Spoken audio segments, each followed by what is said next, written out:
For the community, by the community. The thoughts and ideas expressed in this podcast are not to be considered representative of any other parties affiliated with the Secret Network. We are not qualified to give financial advice, but if we were, we'd say market by secret aggressively. Welcome back to the Secret Code Podcast, your media home for everything Secret Network. Thank you to everyone who voted on Proposal 51 and Secret Governance to fund our podcast. We've been working incredibly hard and are humbled to see that you, the community, also find our content valuable. This episode of Tor is on video, and we're going to try to make more of our episodes as video interviews in the future. If you listen to our podcast and haven't yet, please subscribe to our YouTube channel. Also in the description is the link for the podcast Telegram room, the easiest way to contribute questions and to stay updated on upcoming interviews and media from the Secret Code Podcast. In today's episode with Tor, we talk about his experiences with Enigma and the Secret Foundation, the absolute need for me to get a cat, and secret NFTs. There are huge things in store for the network, so listen in and learn more. A special shout out to Hyperion for the community highlight question. If you want to get the shout out for the next one, join the Telegram. As always, your input becomes our output. This is the Secret Code. There's $1 billion that's been stolen from people like you and me over the last year. But there's got to be more to these technologies than that. We are the creators of our own data. We can be the masters of our own data. The masters of our own data.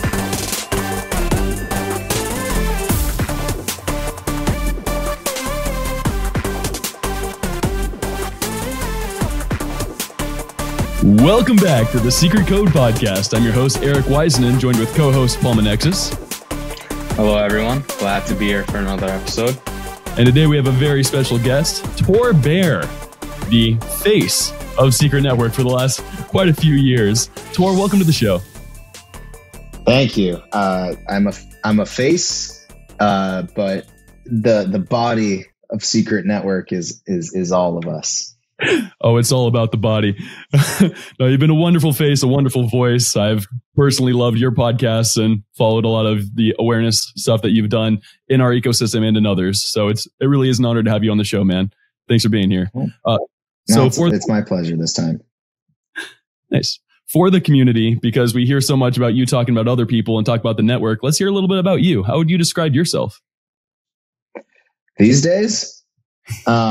These days it's all about secret all the time. I'm a little bit obsessive. That my nature is that, like, if I get into something, I get all the way into it. There's not really a middle ground for me. So for the past 4 years, I've been working full time on this ecosystem. Started as head of growth at Enigma in 2017, but was researching blockchain during my MBA before that while I was at MIT. Got obsessed with the potential of the technology, got frustrated with the gap between the potential of the technology and the actual implementation of the technology for a number of years, and then just totally lucked out that I was right place, right time for a lot of the ideas that were coming out at MIT at the time. I happened to be in their periphery, and a lot of people, they never get a chance to be near a great idea at inception, let alone have one. I didn't really have one, but I was near one, and I knew what it could mean for a lot of people to introduce privacy to the blockchain space, even before smart contracts had really scaled, even before Ethereum was really a thing. Like in 2015, when the Enigma white papers were coming out, there was something that I was definitely attached to about that. So these days, a secret obsessive, but in the past, I've been a derivatives market maker. I've been a data scientist. I've been a growth obsessive, growth snob. Like things, I like when things get bigger and when it brings big pie thinking and things like that. I've been a musician.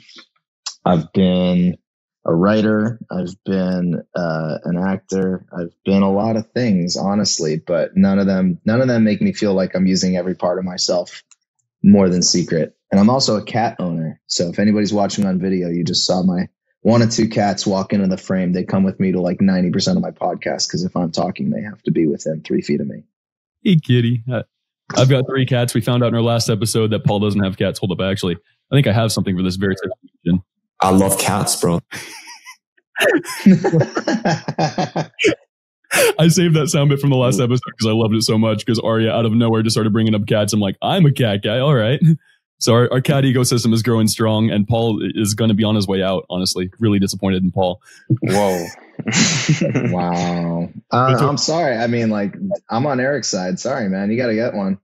There's no dog faction. It's only all right. No, I'll have to Guy get a is cat. the dog faction. Okay. Guy is very pro dog. If you haven't met Guy's dog, Newton, Guy is very pro dog. We butt heads about this from time to time.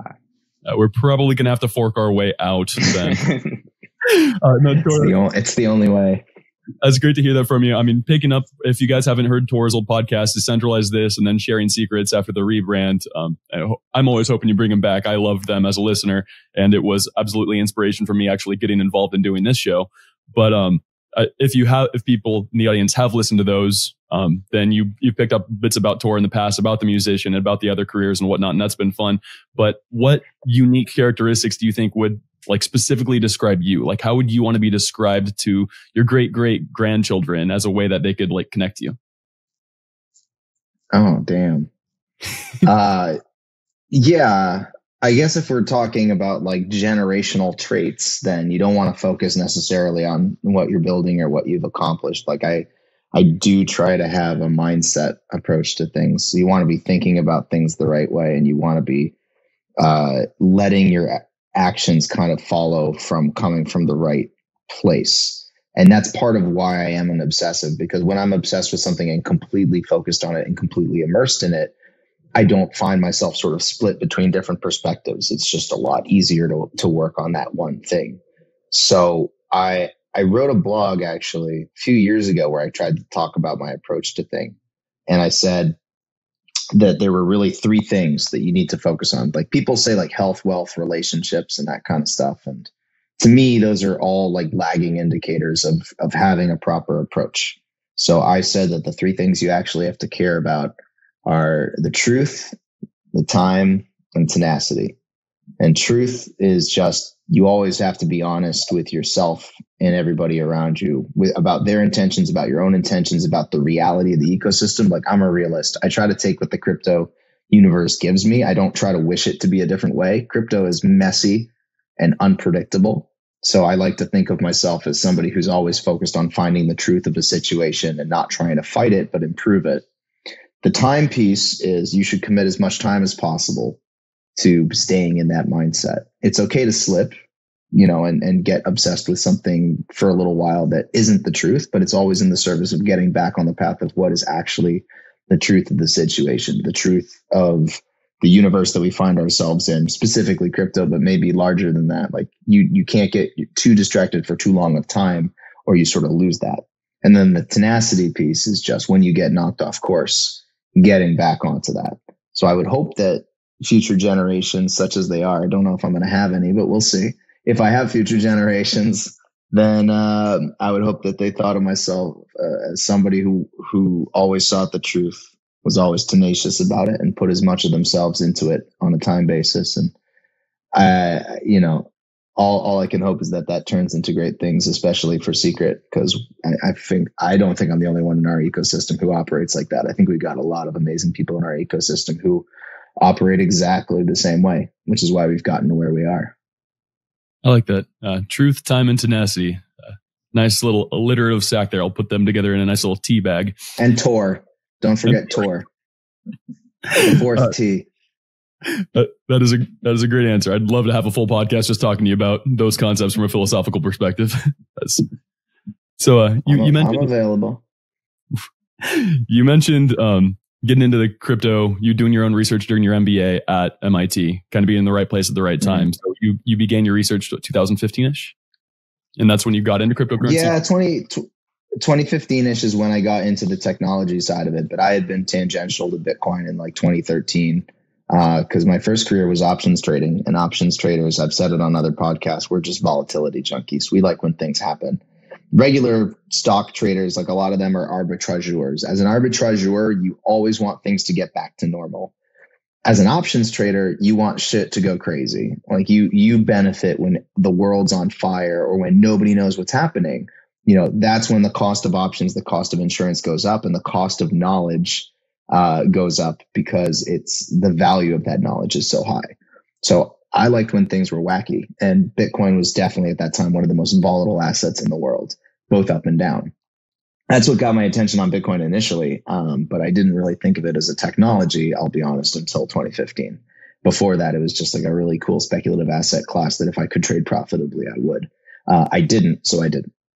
But then getting to MIT and seeing like that, the biggest advantage, of course, was that the Media Lab at MIT at the time was incubating a lot of the Bitcoin core developers. So that presence was just universal on campus. You knew it was happening there, even though it wasn't a big scene. Like there was still buzz about like this being some sort of generational technology. And I was somewhere in the world where people were, if you weren't on the bleeding edge, it cost you socially.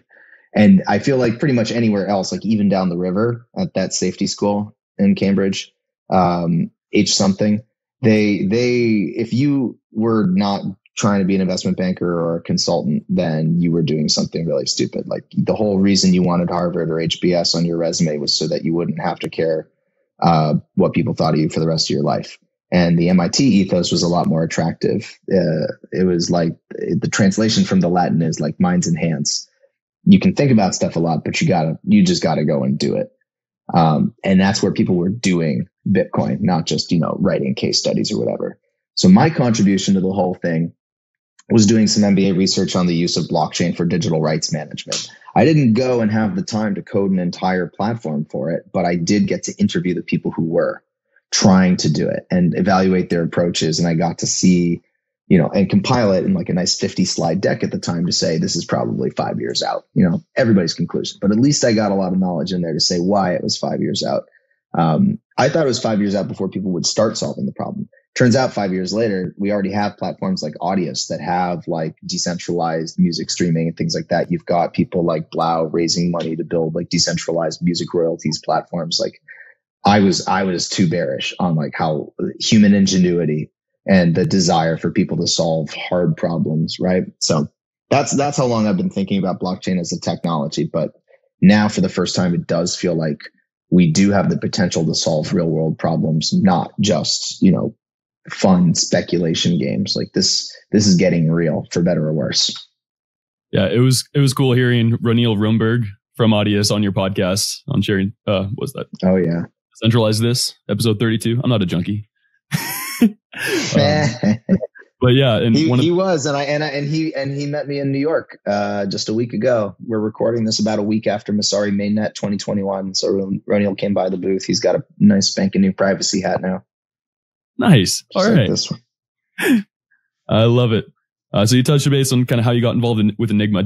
So they were the buzz around campus. That makes sense. Did you go reach out to them, be like, hey, I'm interested in what you guys are doing. How can I help? Or how was that connection made?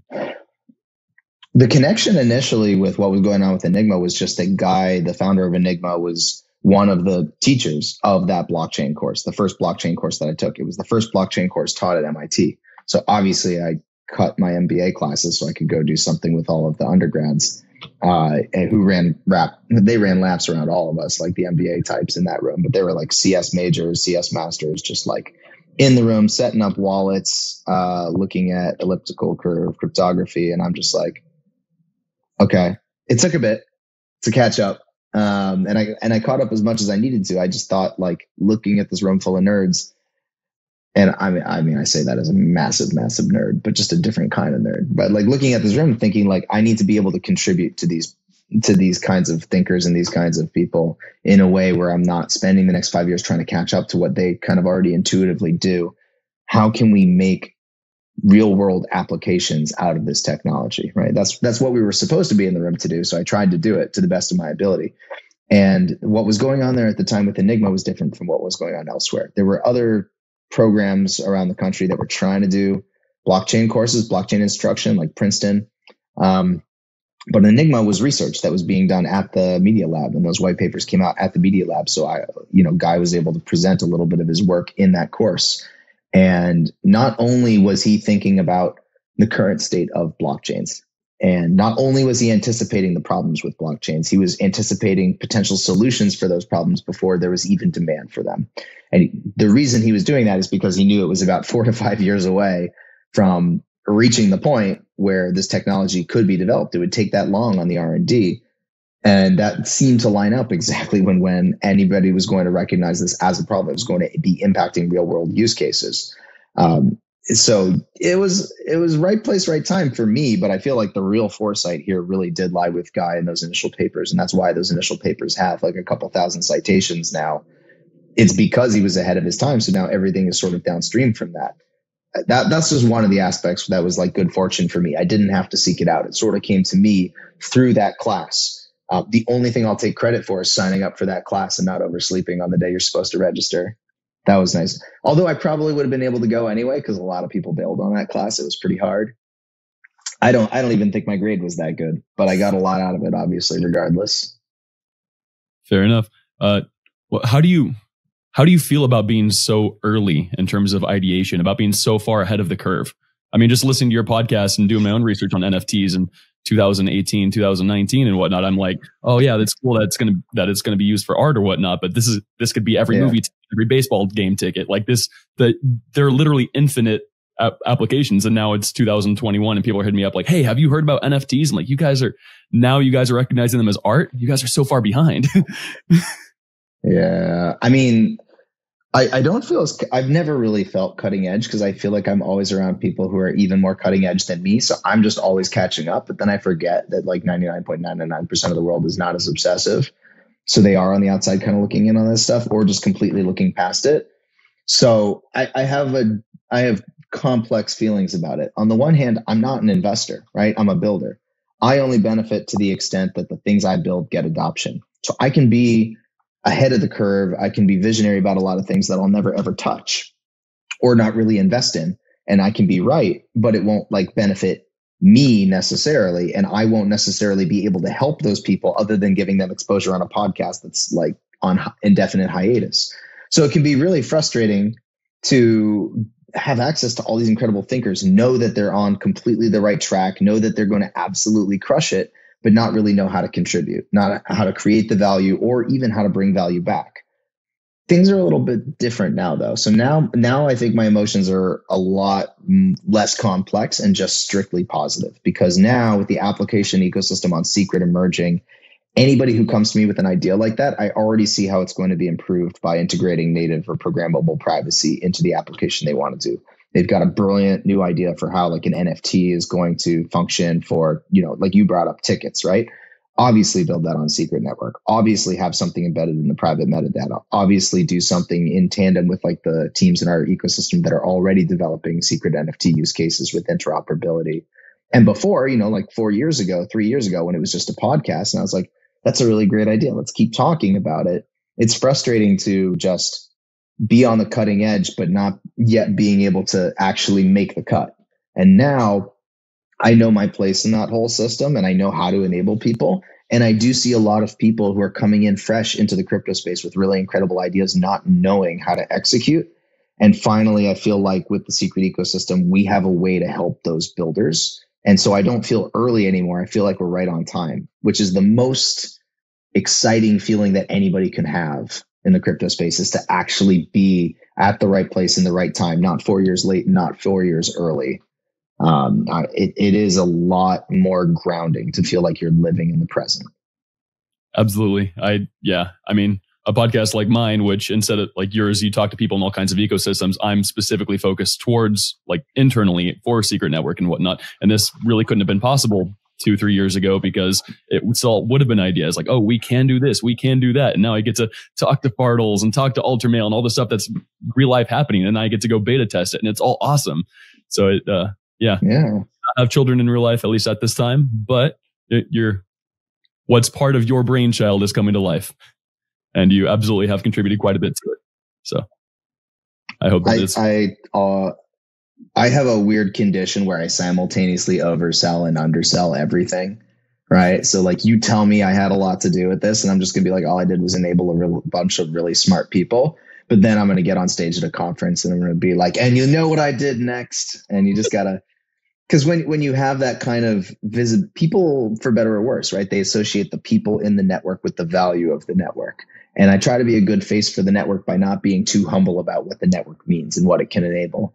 And it's a tough balance to strike. As much as I really think the right approach is exactly what you're doing, which is putting as many faces as possible on the network, letting them tell their own story. And then people can see, like, we're all major contributors in our own way. We're all early.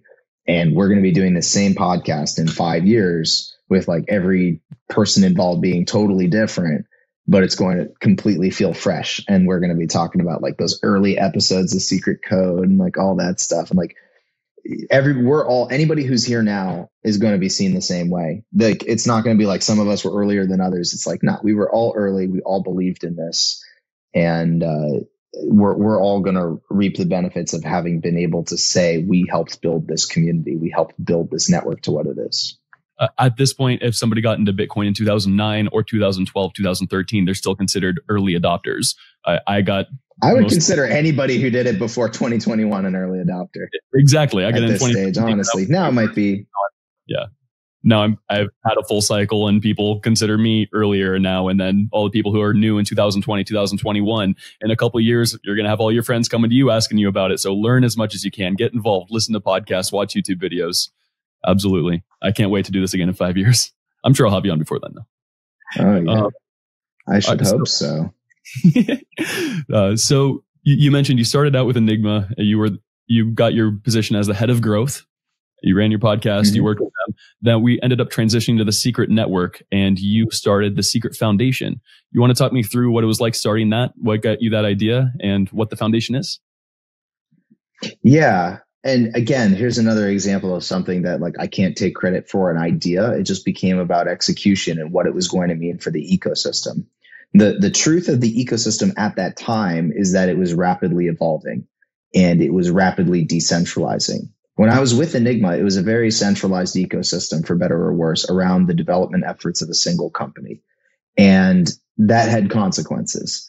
And with Secret Network, even from inception, it was the result of a decentralized effort of a ton of different validators, a ton of different developers and individuals from all over the world. And yet, at that time that the foundation was formed, none of them really shared the branding of the network. None of them existed solely to put a narrative behind the network so people understood what the community behind it was building, so people understood the purpose of those technologies. We didn't want a community to spring up around Secret Network that was only associated with a single development company with a single vision. We needed an entity that was going to exist just to accelerate the growth of the ecosystem, to support every team that came into the network and wanted to not carve out their share, but just sort of like build out a city somewhere in the secret universe. We wanted to help each of those cities grow. And our function remains the same right now, which is that we want to see as many independent entities building on and for Secret as possible, all self-sustaining, all growing, all interoperating. And the vision for the foundation is just to become one of those entities where we are also self-sustaining, natively self-sustaining, right? We don't want to develop a new business model. We don't want to be, extractive from the ecosystem. We only ever want to be additive. We only ever want to be growing the pie for everyone. And ultimately, that's a net benefit to every organization in the network. And the only way that every organization in the network can become self-sustaining is if there's global growth for the network. And a lot of the time, I see the function of the foundation as very straightforward. We exist to solve coordination problems, things like tragedy of the commons, right? You don't want everybody bringing their sheep to the main square, eating all the same grass. And this happens in plenty of ecosystems, especially in crypto, where in early stages of ecosystems, the incentive structures are not robust enough yet to support multiple participants. So what you get is a bunch of people with their sheep eating each other's grass, and it never grows. We exist in the early stages to ensure, or to help ensure, to the extent that we have soft leadership within the community, that those coordination problems can get solved, and that we maintain composability and coordination and communication between all of these different entities so that the entire secret pie can grow, so that we can interoperate with the Cosmos, with Ethereum, with any other chain, and achieve that shared vision for the network of becoming the privacy hub for all of Web3.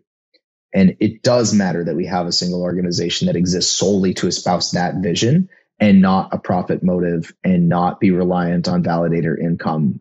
I think that it's absolutely a net good for the entire secret ecosystem to have it.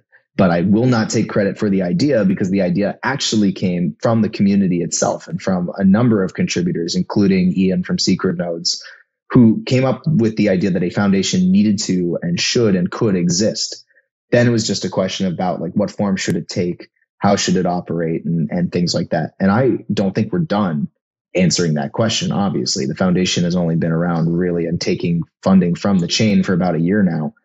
And if you look at like what Zcash Foundation was doing a year in, Ethereum Foundation a year in, or any of these other entities that might be considered similar, their functions, their structure, a lot of things are totally different. They evolve with the needs of the network.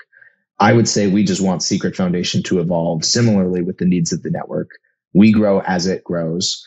But realistically, the one thing I can say for sure is we never want the foundation to be a central point of failure for the network, and it never will be. Absolutely. I like the shout out for Ian. Brilliant dude. I loved having him on the show. I enjoy every time I get to work with him.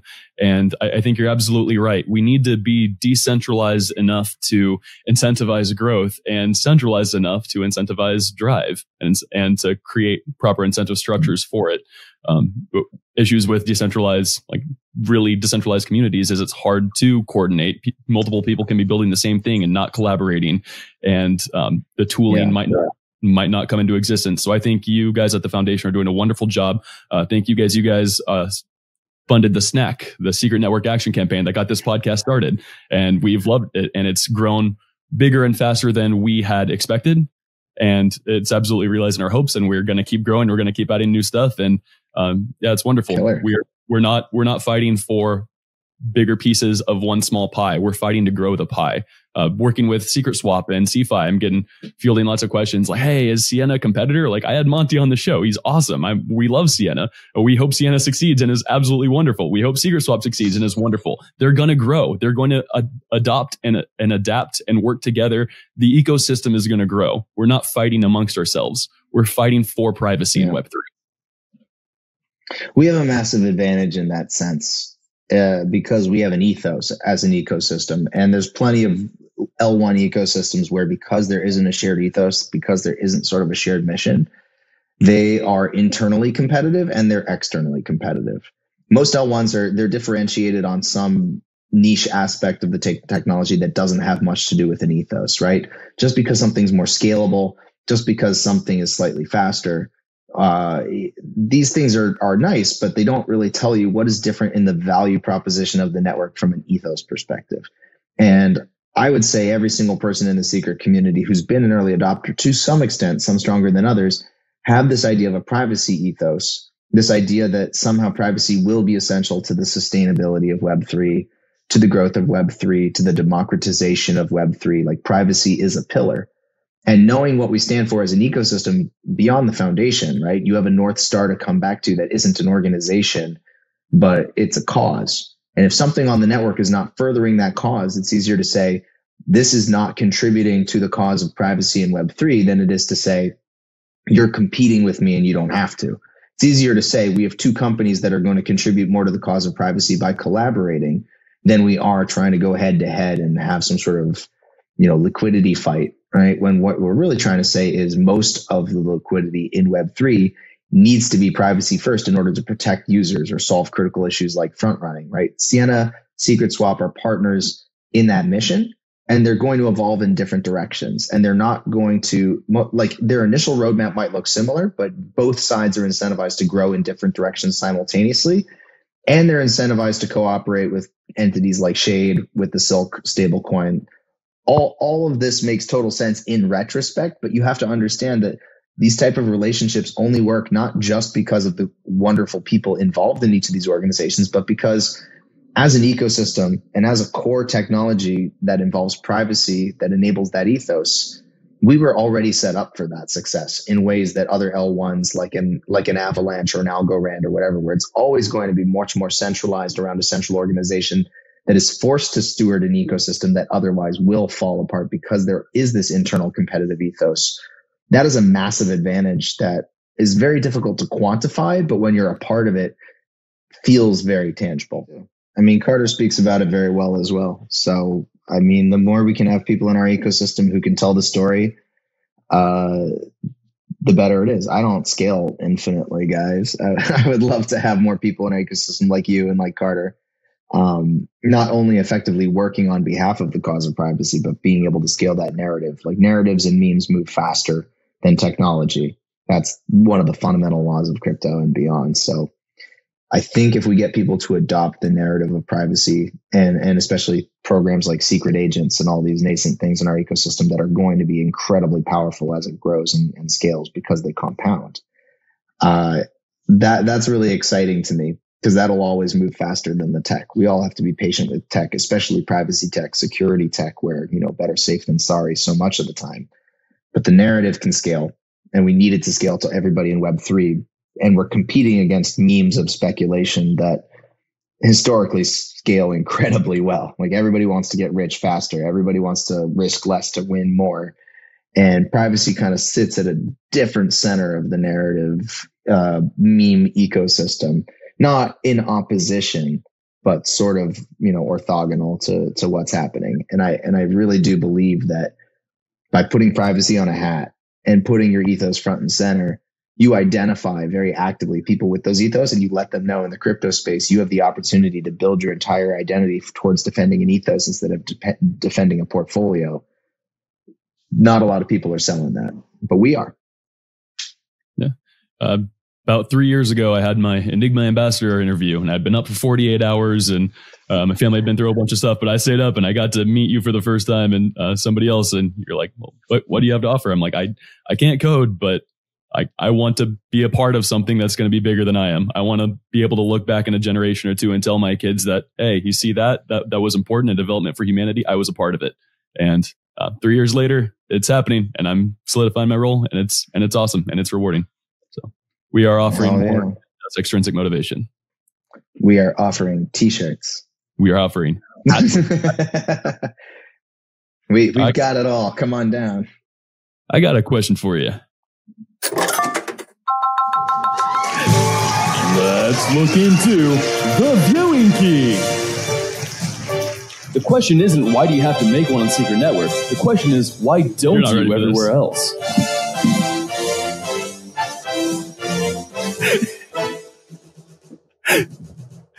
Tor, I am going to be so sad if you get this right. Okay. It's so hard. You're involved in everything. That's awesome. That's awesome, actually. Thank you for taking 100% of the pressure off. It's so hard to find something in this ecosystem that you're not familiar with. So I'm stretching it a little bit, but my God, am I excited for this question. In accordance with the CeFi Citadel, how many CeFi tokens does one have to hold to be considered a whale? Is a whale? Yes, technically a whale by the accordance of the 11-tier system. Is it A, 50,000, B, 100,000, C, 500,000, or D, 1 million CeFi tokens? Oh, jeez. To be a CeFi Citadel whale. I'm trying to remember all these images. But just a whale, right? Just a whale. Nah, I feel like you're messing with me. It's 1 million. That is correct. 1 million would put you at the top rank of Poseidon. Oh no! I highballed it. No. Yes, there is one rank even higher than a CeFi whale, but being a CeFi whale, or even a little bit under that, would give you enough to, in governance, put your own proposals. That only takes 300,000. But yes, according to the very official CeFi Citadel rankings, 1 million makes you Poseidon, 500,000 makes you a whale. And it goes all the way down with Sea King, Prince, Nobility, Sea Villain, Seaman, Dolphin, a fish for 500 CeFi, Seaweed for 100. And if you guys don't have any CeFi tokens, I'm sorry, but you're a drowned sailor. And if you want to work your way into the boat, into the water, at least get some CPR going, you're going to have to get some. The only one I knew for sure was the drowned sailor. I know what it looks like when you're. I don't know. And to be honest, I knew there was another higher rank, but I was like, maybe somebody went crazy and said 5 million C5 was Poseidon. And I was like, no way. No. Well, you got me. You're right. Everyone. So what do I do now? Now you lose. You're off the show. We're deleting you. Is there slime? Is it, no. Do I get a pie? This is the Nickelodeon football game. You just got. Yeah. Oh my God. If it makes me feel any better, and it does, I hear Asaf also got the viewing key wrong. I'm trying to. Asaf is one of the smartest people I know. Yes, Asaf burned the world down. He was so angry by the fact that he was incapable of answering my brilliant viewing key question that he decided to delete viewing keys as a whole. And so I'm trying to stop as many people as I can before I have to try to figure out an entire new question, because there aren't going to be viewing keys anymore. Whole idea of it's an exciting development. Now that I've got the question about the CFI community wrong, I guess I'm going to have to go delete the whole No. We're gonna have a new CFI competing CFI Citadel now. Oh my God, yeah. I think I'm down with the Citadel, and I'm down with the sticker pack. It's all good. I'm very familiar with the stickers more than I am with the tiers. So props to everybody involved. I very much look forward to the secret NFT collection of Citadel participants. I feel like that's an initiative that needs to get explored by the executive committee in tandem with some talented NFT artists in and outside our ecosystem. So just, anything's possible. It's a big ecosystem. First matter of business discussed. Absolutely. Yeah. All right. Getting back into our conversation.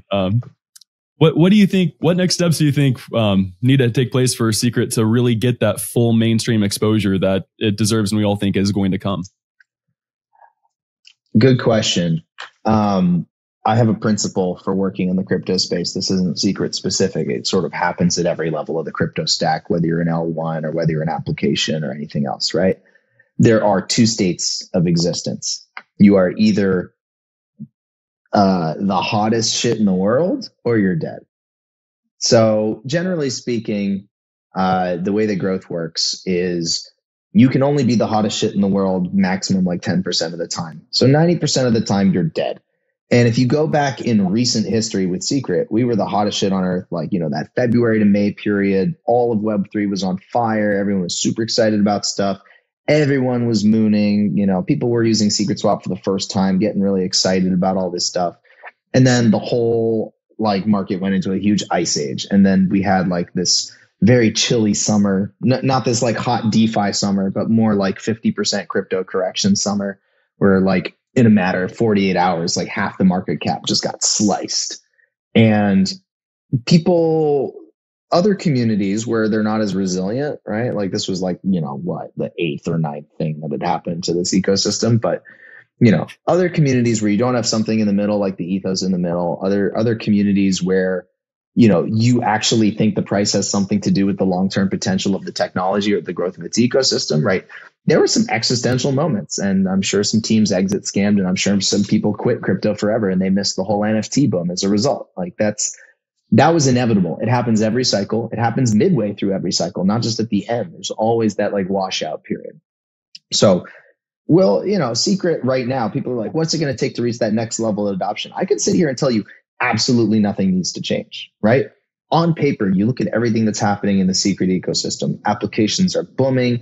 Usage is coming. Secret Swap is, finding its footing, but now we've got Sienna coming, and now we've got Shade coming, and now we have the whole NFT side of the ecosystem expanding. So all this on-chain adoption, plus we've got with the NFT side, we have the ability to grow with both creator, collector audiences. With the DeFi side, anybody who's going to be an end user of a stable coin, we now have the potential to do those integrations. IBC is coming. So all of this new liquidity for Secret is coming that didn't existed via Gravity DEX and via Osmosis, and then bringing those tokens over to the network, plus the Bitcoin bridge hitting mainnet, plus, the Terra bridge hitting mainnet. I could sit here and tell you literally nothing has to change about the ongoing technical trajectory of the network, and we would be completely fine, but people would still judge our success by what's the overall market capitalization of the project. So ultimately, what it's going to take to hit the mainstream sort of awareness for Secret I don't think so much about that as I think about what's it really just going to take to drive adoption, because the key to market cap expansion is just creating imbalances between supply and demand. And the key to being hot as shit and not dead is to create an ongoing imbalance between supply and demand. The way you create a ton of demand is to by building things that people actually want to use and creating incentives for them to use it now and not later, front loading demand into applications in your ecosystem. You get that through both short-term incentive promotions, but mostly through composability. You use it now because the impact of using an application now will compound. Also, if you're early, you're going to get the NFT that ties to it. Also, later, that NFT is going to be the collateral you use in Sienna lending to get the loan that you burn to get your silk for the double-sided UST silk pool that then you bridge back to Terra to use an anchor. Like, the sooner you get involved in these ecosystems, the more it compounds. So there's always that urgency if you've designed your ecosystem right and it maintains that composability. That's already like now. But the other piece of that is restricted supply, right? I'm more uncomfortable with that side. Right? Where we're saying restricted supply. Really, it's big pie thinking is all about increasing demand. So how do you restrict supply? That's where people start thinking about things like burn models, or just like strong staking incentives, strong liquidity providing incentives, because now instead of having all of this money that people are used for purely speculative purposes, they're using it actively in the network. The only sustainable way to restrict supply over time is to give people useful things to do with their secret. And also at the application layer, useful things to do with all the secret tokens on the network, which coincidentally is the same thing that drives demand. So you have to just be thinking about, if you want secret to work, if you want like multiple expansions in market capitalization for secret or any application on the network, we need to do just what we're already doing and what we're already working on. And if the system is set up right, then when the first domino falls, when the crank starts turning, there's literally no going back. You go into that hot mode and there's no going back to dead. It happened to Terra. It happened to Solana. It's happened to a bunch of different projects that had it figured out. We have it figured out too. What we haven't had is necessarily that first big shove. So most of my job with the foundation, and a lot of the job of everybody building at the application layer, is figuring out the shove. And maybe it's a new centralized exchange listing that increases global availability for secret. Maybe it's a massive name that goes to market for secret NFTs. Maybe it's a massive new DeFi protocol that launches with a liquidity campaign that incentivizes a bunch of short-term liquidity into the ecosystem. So you're cramming things into this flywheel. It's going to be any and all of these things. All I care about is the system already set up? And from my perspective, everything that would need to exist for us to reach this state again is already here. The only thing I would say that we haven't been doing, that we're about to start doing a lot more actively, is everything involving secret agents. Like the core of the community, that core program, optimizing that system of taking people who are finding out about the network for the first time and optimizing that funnel of turning them into active human capital in the network and connecting them with compensated opportunities in the network and helping them found companies and start podcasts and whatever else. If we optimize that last little piece of the system, then this shove can now come from anywhere. And when it does, we're not just capturing capital, we're capturing people, hearts, minds, etc., who then become the leaders of this community for the long term. That, I think, is the most recent thing we've accomplished, but a lot of that probably won't be tangible for people until next month. So I think they should probably just stay tuned. Ooh, a secret on a secret podcast. No, I absolutely love that. I cannot wait. I cannot wait. But yeah, I love what you're saying. The infrastructure is there. It's been stress tested really high. The network's fine. The use case is incredibly needed, and we have everything in place.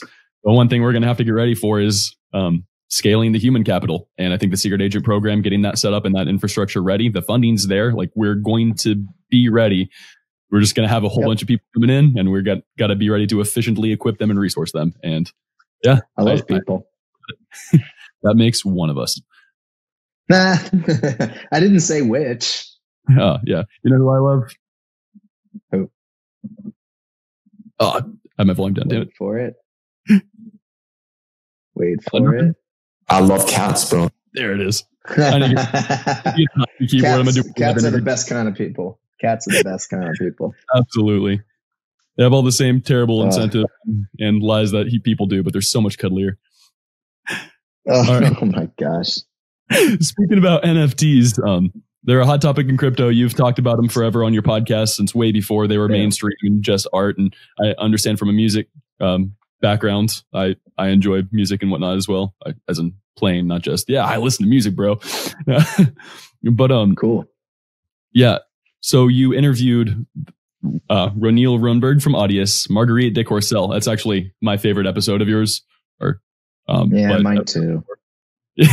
Fair. She was incredible. It was my fourth episode. I was like, how am I gonna beat this? Or maybe my fifth. It was one of those, and I was just like, I peaked. Yeah, and if you guys, audience, have one takeaway, like, I should go check out his podcast. He has two: Decentralize This and Sharing Secrets. Go back to Decentralize This, episode 4, with coin artist Marguerite de Courcelles, and they talk deep. And this is years ago, about the future of NFTs, how it's going to apply. This was like late fall 2018. Mm-hmm. Yeah. But to be fair, coin artists have been active in the space for like at least 3.5 years before, more than that. Like she had been around forever. She did like the earliest Bitcoin puzzles and everything else. So that was like one of those meet your heroes moments. And just last Thursday, I saw her at a party in New York City, and she's still building the same shit. Like she's still got an incredible team working with her to like build the next frontier of blockchain based gaming. And oh my God. So someday maybe she'll get the chance to come back on one of my podcasts when I started again. And when she has an hour in the day, I was lucky enough that she wanted to chat. Oh yeah. Did you give her a privacy hat? That is a real question. Sadly, at the time, there were no privacy hats. Now in New York, I think I was out of privacy hats by the time I saw her. She will get a privacy hat. I'll see her again. She's on the wait list. She's on the wait list. The wait list? Yeah. I think she'd rather have a privacy hat and NFT, to be honest. But if anybody could understand, like we were talking even back then about the like privacy enabled blockchain gaming and imperfect information games and all the cool things you could do. And, it seems like now it's fine. Again, like we said, right place, right time to explore some of that stuff. But people are already real deep in their own universes and explorations. And I'm sure when the moment is right, we'll find a way to build out all those collaborations. In the meantime, there's a ton of people exploring gaming for the secret ecosystem, and I'm excited to see how we can help them scale. Now that the stash is coming out and our NFT SNP 721 is all set up, what that is now possible that wasn't back when you were putting your initial thought into this kind of stuff, are you going to try to get involved in? I mean, for secret NFT wise, secret NFTs are a game changer for every reason, right? And it's been validated, this thesis, at every layer of the stack. Collectors want to be able to have the option for private or public ownership. They want to have the option of private or public display, access controlled galleries. Creators want to have the option to have more control over the relationship with the collector and the consumer. They want to be able to send a message that's only visible by the collector. They want to be able to monetize content that they don't want visible to the entire world. They demand privacy for them to gain conviction that these things are going to hold long-term value and not just end up dumb receipts or dumb pointers sitting on a public blockchain somewhere, but not really carrying any real utility. Like on both sides of the marketplace, we have conviction that there's going to be demand for secret NFTs, creation and consumption. And we believe that secret will eventually become the settlement layer for NFTs in the Web3 space, not only due to its privacy characteristics at layer 1, but also due to its interoperability. There's plenty of blockchains that are interoperable, but provide no added benefit. And they just have a lot of business development dollars behind it. Just today, I think Ripple announced they're putting $250 million behind a creator fund for Web3, and Dapper finally announced their NFL partnership. And I'm just like, these are all just ways you make rich people richer ultimately, but you're going to enable Web3 native artists to create new monetization models with secret and secret NFTs that are going to establish them as like new sources of creativity and sustainable sources of creativity for the years to come. The new web's not going to look like the old web, and people are going to have to keep up. You're not going to be able to buy your way into these communities. But technically you can buy your way into a CryptoPunk and be part of that community, but that's different from like where the ethos of a lot of these NFT based communities are going to go. So I firmly believe that secret NFTs are the future of NFTs. Secret Network is the future of securing these NFTs, I'm going to get involved at every layer of the stack that I can just to drive creator adoption, collector adoption. I want as many collectors as possible, using both Stash, but everywhere else, right? To like manage their collections and to engage with creators. I want as many creators as possible making their drops on Secret Network, both mainstream artists and not. I want communities using Secret NFTs to form their communities. I want agents to use Secret NFTs to incentivize agent activity on and for the network. I want to own 580 Anons, right? Like I want all this stuff. Not just because I'm an obsessive, but because like I just firmly believe that the design space this is going to unlock for Web3 is the biggest leap forward that we've had probably since the first ERC 2721 standard. And that excites me. And enough people have told me that it excites them the same way that I don't have to worry that I'm just like a secret maxi weirdo. Like this is really big and it's a big deal. I probably have 580 secret heroes. I just kept making new ones. One of these is going to be better than my wife's. Don't ignore that, man, because when I was talking with Coin Artist back in 2018, she got me in on like the private beta of Plasma Bears.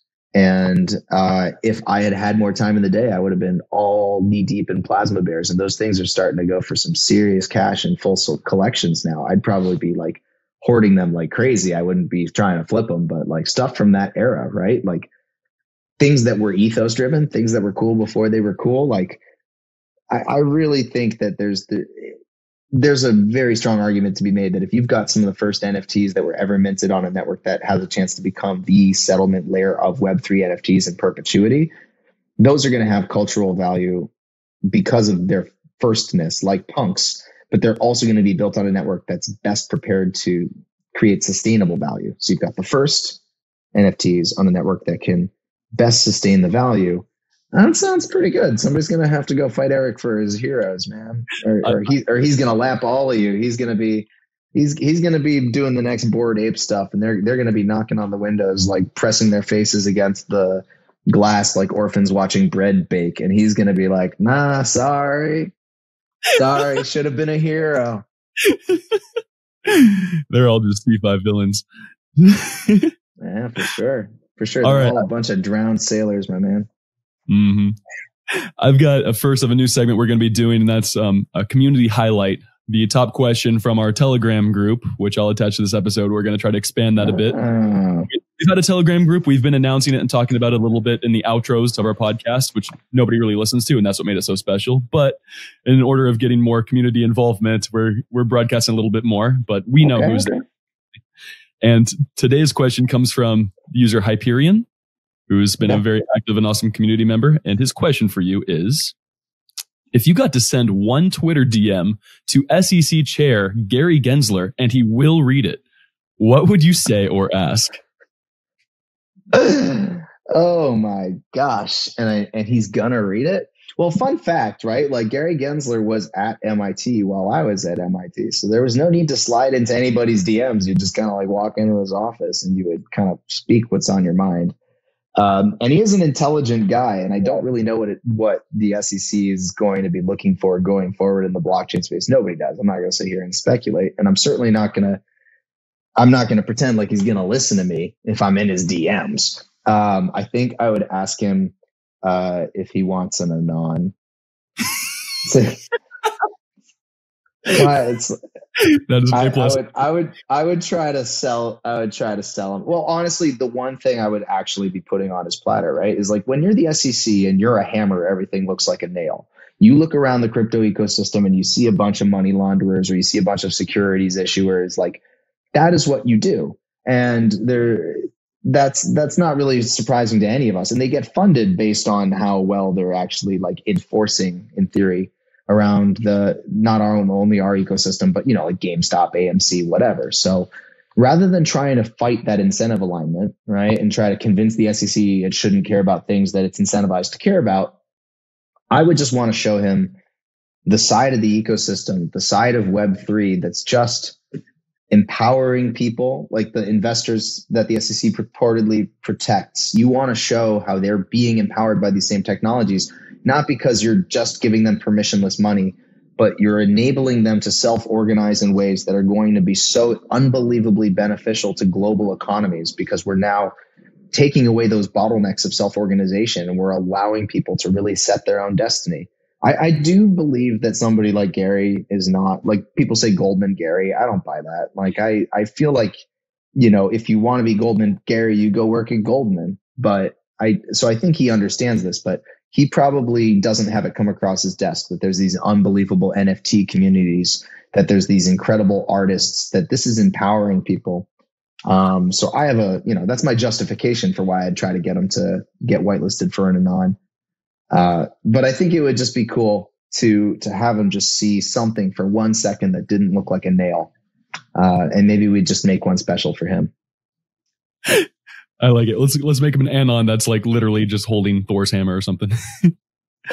Yeah, I mean, that's what I want. I think for Gary, we're going to have something where it's just like very clearly him in silhouette and in a suit. And I think we've got some of those anons set up already. So we're just going to find the most Gensler looking anon, and we're just going to like airdrop it to him.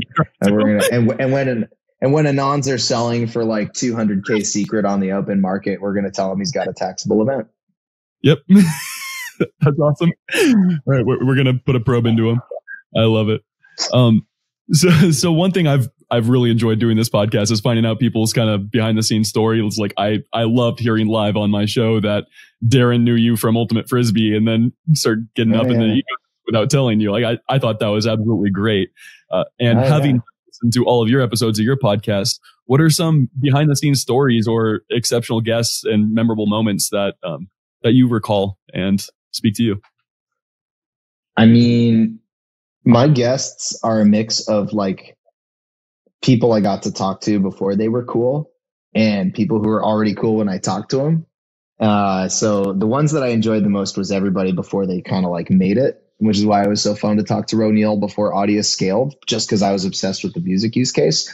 There's no reason Audius should have succeeded where other decentralized music startups failed, like on paper.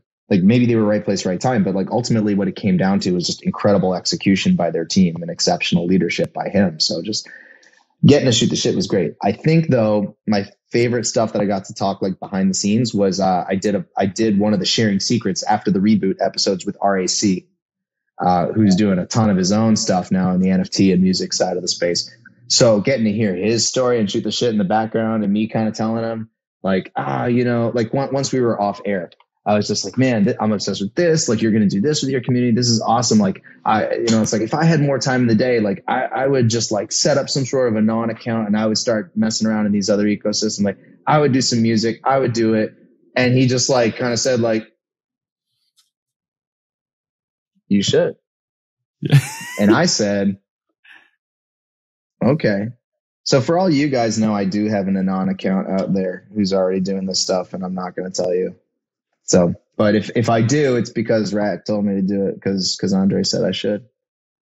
Big if true. And yeah, guys, that is episode 8 of his sharing secrets. I was impressed by that. It's not every day you had, was it Grammy winning musicians that are there talking? Yeah. Oh yeah. Let me be clear. I've won 0 Grammys. So I'm getting crushed by all of my guests. Right? So far, just wait till Grammys are NFTs instead. Yeah, and then I'll have negative Grammys. I don't know. Like, just be careful out there, guys. You're gonna get airdropped Rotten Tomatoes. Oh my god, yeah, I'm gonna get airdropped Grammys and stuff. Nah, but I do think we should have some like Web3 native awards, right? And they're the Nifties, right? Like I think that's a thing, and then like get all that in for like the best Web3 music producers and the best like Web3 like native NFT communities, like. That's gonna be a thing, and it's gonna be fun, and all the raves are gonna be in like the metaverse, and the internet's fun again. That's how this feels. That's how this all feels. I like being in a fun internet. I was an internet nerd. I thought the internet was fun in the mid and late 90s.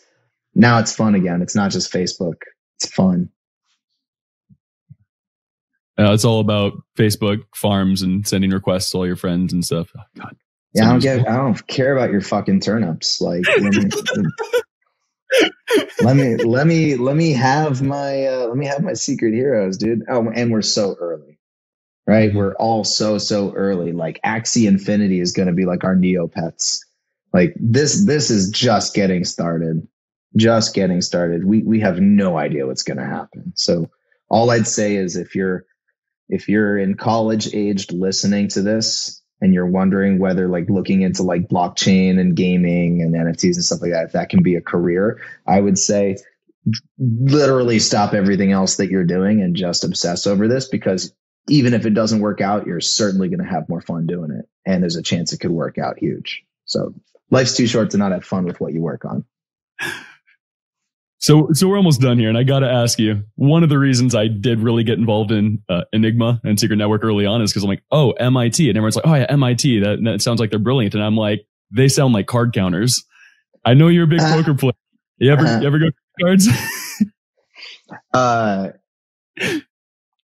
don't play games where I don't play games where I don't think I have an edge. So I'm not a big blackjack player for that reason, or a big roulette player. My fiance loves slots, so we'll play together. But the only thing otherwise that I play when I go to Vegas is poker, because when I sit at the table, I still feel, even now, a little out of practice, and I still feel like I've got an edge at most of the games that I'll sit down at, which is nice. So when I was in college, I tried to teach myself how to count cards. This is like undergrad. And I got pretty good at it. But the thing about counting cards is it doesn't matter how well you can count cards. It matters that you bring the right team. You know, like if you ever watched like any of this, like you need the guy at the table and he tells you if it's hot and they're walking around. It's so complicated, like reading or watching 21. Like this is what these guys were doing. Like the MIT card counting team was a team. And I was like, the counting was fun. But the hard part is like actually trying to execute on the ground at the casino, knowing that you're probably just going to throw you out at any time. So I feel like, you know, card counting is not what people think it is. It's more just like that team sport of trying to mess with the casino before it messes back with you. And to me, that's like you're fighting a battle you'll never, ever win, because the house, in that sense, if that's your game, the house always wins. But with crypto, you bring the right team, like the Secret Network team, you bring that into the crypto ecosystem. I really do feel like if we're the ones making the pie bigger, and we're not the house, right? We don't have to worry about that. So rather than learn how to count cards all over again, I'd rather learn how to count secrets. I like it. Yeah.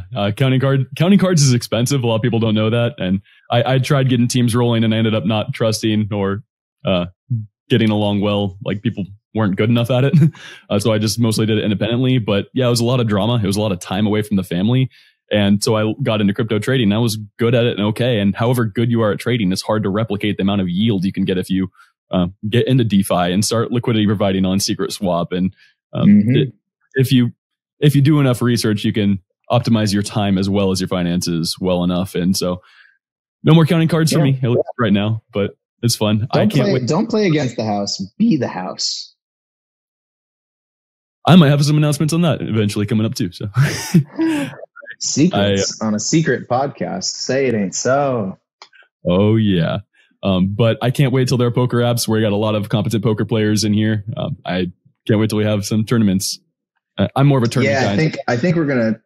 I think that's a goal in Miami, as we'll roll a side game just for some fun. So anybody listening to this who wants to come to the Decentral Conference down in Miami, November 30th and December 1st, as of today, Secret is an official sponsor. So come on down. We'll be there in force, and I look to see some agents on the ground. I'm excited for that to be our big Q4 conference somewhere warm. It's right during Art Basel. We're going to have some fun with the NFT and DeFi sides of the ecosystem. Join us there. So those are all the questions I have for you. Do you have any questions for us or anything else you'd like to add? While we've stolen your voice? If you could have one guest on this show from outside the Secret ecosystem, who would it be and why? Oh, it's a great question. It's going to have to be Elon Musk, because we've used his quote in our intro video and in our disclaimer. It's actually, some people think it's a joke, but it's definitely him that said market by Secret aggressively. Or we're 100% positive, and if he tries to sue us, which he won't because he knows it's true, it would just give him that much more exposure. So, yes, the Streisand effect. If you want to purposefully do that, Elon, because you want to bring more attention, because some people have overlooked the fact that you've said that multiple times, I welcome it with open arms. It's okay. We'll be here to support you, and we won't take it personally. Yeah, I hear Elon's trying to take secret private at 420. Mm-hmm. Yeah, and that's how it shoots up from 420 to 580, which is written. I think it's code is law, brother. Tor, thank you so much for coming on. It was a pleasure talking to you, brother, and we hope to talk again sometime soon on here. And, thanks, guys, for having me. It was a blast. Hi, Kitty. And community, if you guys like these video episodes more, let us know, and we'll, whatever guests are comfortable coming on, it's less editing going to be taking place when it's on video because it cuts up weird. So a lot of people are more comfortable not behind camera, but Tor is only comfortable on camera, which is awesome. Yep. So we can't wait for that NFT calendar to come out. Aw. What's your kitty's name? This is a secret. Anon cats, no. She looks like an Anon, doesn't she? I got one guy and I got one girl cat. And they like to keep a low profile, and I don't want to dox them. I respect that. Paul, do you have anything? Yeah, no, honestly, I was just excited to be here for the talk, be a fly on the wall. Tor's always just a great listen, from when he was talking about, the beginning, the unique traits and his mindset to what's coming for Secret, decentralizing the community, a lot of great things. And I think, again, I'm happy to be here, be early, and I'm excited for what's to come, especially over even the next month or two, And thank you, Tor, for coming on the podcast. Yeah. Thank you. It's great to be here. Thank you guys again. Thank you for deciphering the secret code. For the community, by the community. New episodes every Sunday. Secret Sunday.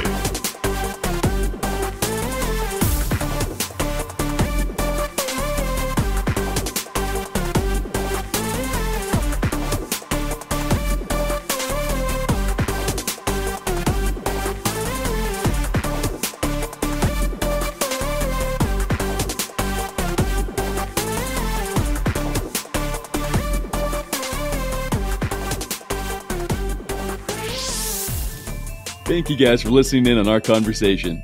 If you only listened, you're missing out. So click the YouTube link in the podcast description and come subscribe to our YouTube channel. All of our podcasts are on YouTube, but not all of our YouTube content is on the podcasts. And also, if you're fans of the show, please get involved in our Telegram. Know the guests ahead of time, field questions, and make your voices heard. Your input becomes our output.